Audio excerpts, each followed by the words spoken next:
Olá, hoje eu vim aqui só para compartilhar com vocês um sonho que eu tive e eu considero um sonho profético.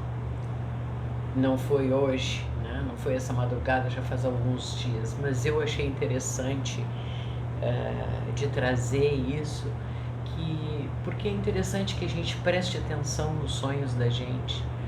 O cérebro da gente interpreta a vivência que se tem durante o sonho em imagens, em arquétipos. Ele usa, né? E usa o conhecimento que a gente tem para conversar com a gente, né?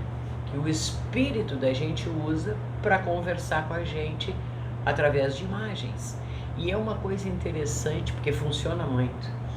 E eu tive o sonho seguinte: eu estava em um local na beira, no pé de uma montanha, de montanhas brancas, como aquelas montanhas que tem na Suíça, e montanhas enormes, lindíssimas. E eu estava numa construção, eram pavilhões claros, assim, grandes, esses pavilhões, e tinha muitas pessoas lá. E tinha um colega, ex-colega meu, que estava junto com umas pessoas, e ele disse para mim: só um pouquinho, Verinha, que eu já converso contigo. Eu disse: certo, eu te aguardo aqui. Aí quando eu olhei para cima, para aquela montanha lindíssima, imponente, branca, ela começou a desabar. Caiu um pedaço dela e ela começou a desabar e desabar. E eu corri e disse para ele, chamei ele pelo nome e disse: tu viu? A montanha branca está desabando. Aí ele disse: sim, eu vi, eu vou resolver essa questão. Aguarda um pouco. E eu fiquei aguardando e olhei, começaram a chegar carros grandes, os carros quadrados, e ele começou a colocar essas pessoas dentro desses carros, acomodar todas as pessoas. E eu parada aguardando, era eu e o meu filho de 4 patas, o meu cãozinho. E eu estava aguardando, nós dois ali, e ele despachou aqueles carros, começaram a sair rápido, tudo muito rápido, afinal a montanha estava desabando. E ele veio para mim e me apresentou um carro tipo um Fusca, só que bem pequenininho, pequeno, que eu sentei, eu sou baixa, né? Eu tenho 1,60 m, eu sentei dentro daquele carro, fiquei com os joelhos encolhidos, e o carro não tinha o capô. E ele disse: olha, eu sinto muito, mas sobrou isso para ti. Aí eu peguei o meu cão e ele disse: mas tem aí um guarda-chuva, pega o guarda-chuva. E estava chovendo. E eu peguei o meu cão, sentei naquele carro, coloquei aquele carrinho, coloquei o meu cão do lado, no banquinho do lado, e abri o guarda-chuva e fui dirigindo aquele carro. E disse: filho, vambora. E eu me lembro que eu pensei assim: poxa, só sobrou esse para mim. Bom, mas pelo menos tinha esse. E como ele é muito baixinho, esse carro, eu vou andar por cima da calçada, porque eu não vou enfrentar essa aguaceira toda andando no meio dos carros. Vou andar por cima da calçada, igual, eu não tenho o que fazer. E aí o sonho acabou assim. No dia seguinte, quando eu acordei, eu fiquei pensando: nossa, esse sonho tem alguma coisa a me transmitir. Isso não foi um sonho bobo. E eu me coloquei a pensar. E tem tudo a ver com a situação que eu estava vivendo naquela... faz uns dias, faz uns 30, 40 dias que eu sonhei isso. E tem tudo a ver com a situação, né, com o desenrolar da minha caminhada. E eu fiquei atribuindo valores a cada parte, a montanha branca, né? O fato de ela ser branca é o fato de ela ser uma montanha limpa, uma montanha de luz, uma montanha iluminada, E o fato de ela estar desmoronando e não nos atingiu assim em cheio, não, como é que eu vou dizer, não caiu por cima de ninguém, é porque ela era uma montanha de respeito. E ela estava desabando porque com certeza o papel dela naquele contexto já não tinha mais importância.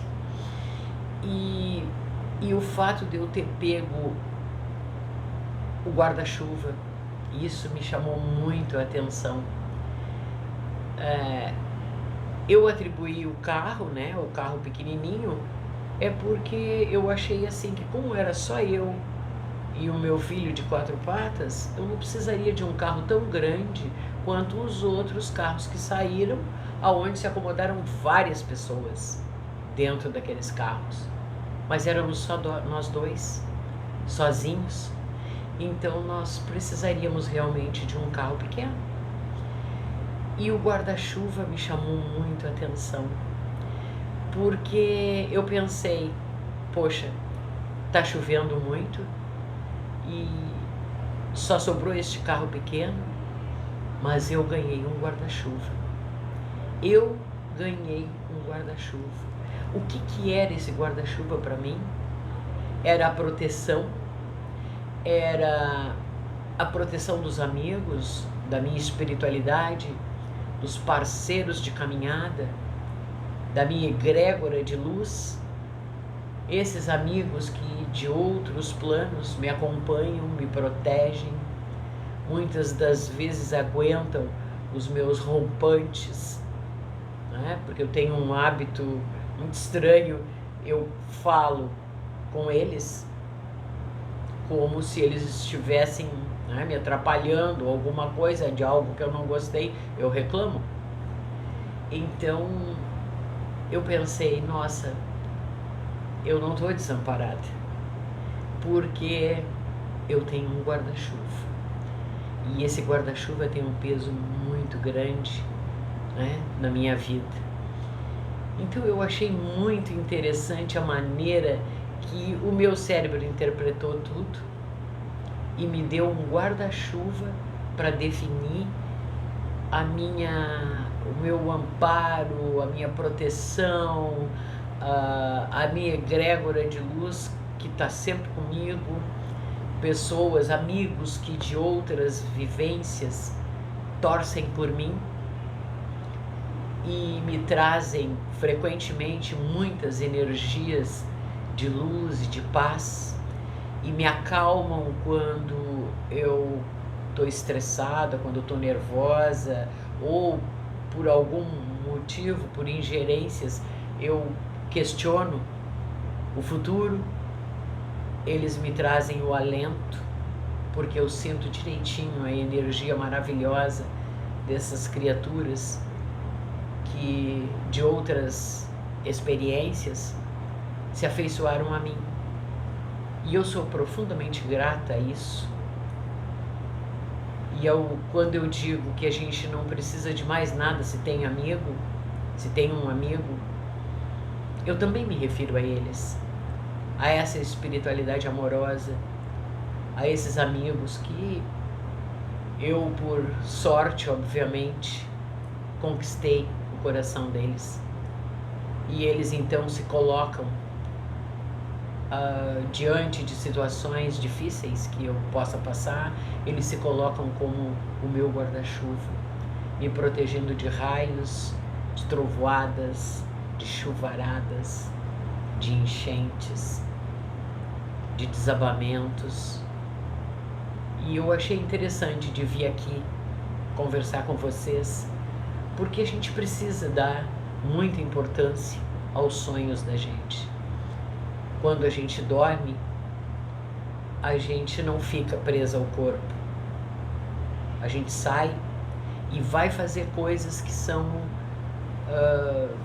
vamos dizer, inerentes a nós. Vamos aos locais que nos afinizamos mais. E tomamos atitudes e passamos por situações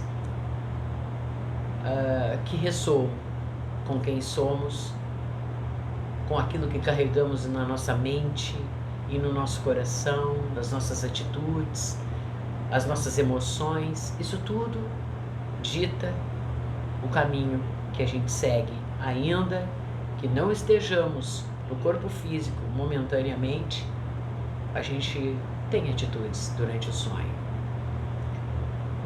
E eu achei por bem de compartilhar, até como uma dica: não joguem fora os sonhos, interpretem, procurem interpretar.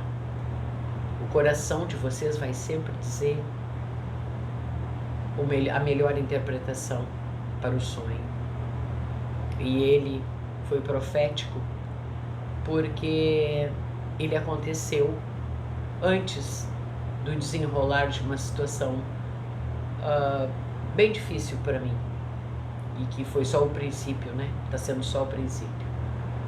Mas eu tenho fé e confiança na minha parceria, nos meus amigos, e sei, eu não acredito, eu sei que eu sou protegida, que eu sou amparada por muitos amigos de outras experiências. Por hoje era só isso. Espero que vocês consigam interpretar os sonhos e vejam da importância deles no caminho. Obrigada por enquanto. Até outro dia, num outro vídeo.